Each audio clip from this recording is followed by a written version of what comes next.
చిత్తశుద్ధితో ఏ పని సంకల్పించినా ఖచ్చితంగా సత్ఫలితాలే వస్తాయి. కొత్త ఆలోచన విధానాలతో ముందడుగు వేస్తే విజయం వెతుక్కుంటూ వస్తుంది. మనం చేసే పనిలో చిత్తశుద్ధి, ఆలోచనలో స్పష్టత, నవ్యత, బాధ్యత, జవాబుదారీతనం ఉంటే వెన్ను తట్టేందుకు అనుభవజ్ఞులు ముందుకు వస్తారు. ఈ మాటలు ఎందుకు చెప్తున్నానంటే, ఆంధ్రప్రదేశ్ ఉప ముఖ్యమంత్రి పవన్ కళ్యాణ్ గారు తనకు అప్పగించిన బాధ్యతలను చిత్తశుద్ధితో నెరవేర్చే శక్తి సామర్థ్యాలు పుష్కలంగా ఉన్నాయి. తను చేసే ఆలోచనల్లో ఆచరణాత్మకత, కొత్తదనం కలిగిన వ్యక్తి. అన్నిటికీ మించి తనకు వచ్చిన బాధ్యతను హోదాకి, దర్పానికి చిహ్నాలుగా భావించరు. జవాబుదారీతనంతో నిర్వర్తిస్తారు. అందుకే గౌరవ ప్రధానమంత్రి శ్రీ నరేంద్ర మోడీ గారి నాయకత్వంలోని కేంద్ర ప్రభుత్వం గత 100 రోజుల్లో ఆంధ్రప్రదేశ్ రాష్ట్ర పంచాయతీరాజ్ గ్రామీణాభివృద్ధి శాఖకు ఇతోధికంగా ప్రోత్సాహిస్తూ నిధులు విడుదల చేస్తుంది. గౌరవ ముఖ్యమంత్రి శ్రీ చంద్రబాబు నాయుడు గారి అనుభవం, గౌరవ ఉప ముఖ్యమంత్రి గారి చిత్తశుద్ధి, జవాబుదారీతనం కలబోసిన ఆంధ్రప్రదేశ్ ప్రభుత్వం పాలనపై కేంద్రానికి విశ్వాసం కలిగింది.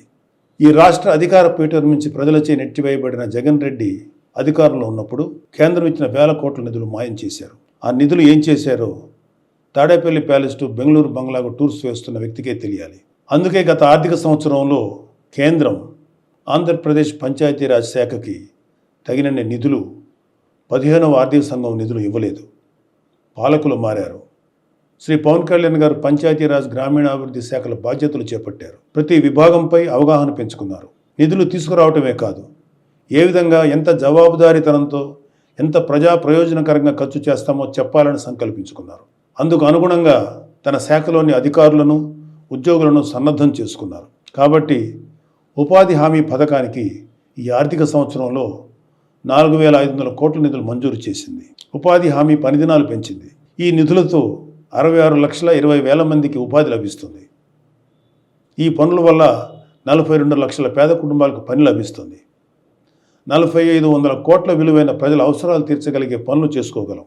ఈ నిధులను అన్ని గ్రామాలకు కేటాయించి పనులు మొదలుపెట్టించారు శ్రీ పవన్ కళ్యాణ్ గారు. ఆ పనులు కూడా ఎక్కడో ఆఫీస్ గదులు కూర్చొని నిర్ణయించడం కాదు, ప్రజలే తమ గ్రామానికి ఏ పనులు చేయించుకోవాలో నిర్ణయించుకోవాలి. అందుకు గ్రామసభ వేదిక కావాలని సంకల్పించారు. రాష్ట్రంలో 13,326 పంచాయతీల్లో ఒకే రోజు గ్రామ సభలు నిర్వహించేలా ప్రణాళిక రూపొందించి అమలు చేసి విజయవంతం చేశారు. గ్రామ సభ ద్వారా తీసుకున్న నిర్ణయాలకు ఒక పవిత్రత వస్తుంది.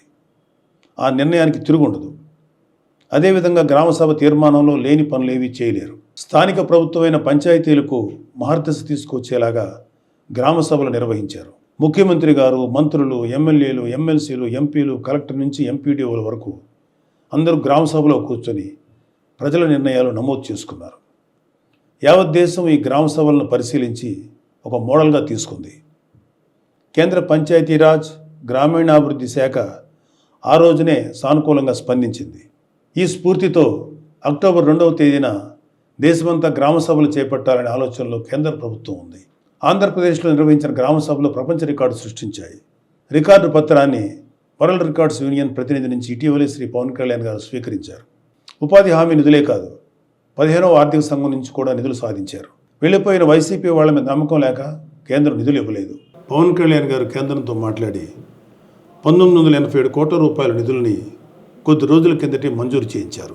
ఉపాధి హామీ నిధులు 4,500 కోట్లు కావచ్చు, ఆర్థిక సంఘం నుంచి సుమారు 987 కోట్లు కావచ్చు, కేంద్రం నుంచి సాధించింది ఆంధ్రప్రదేశ్ పంచాయతీరాజ్ శాఖ. అది పాలన చేపట్టిన 100 రోజుల్లోపు.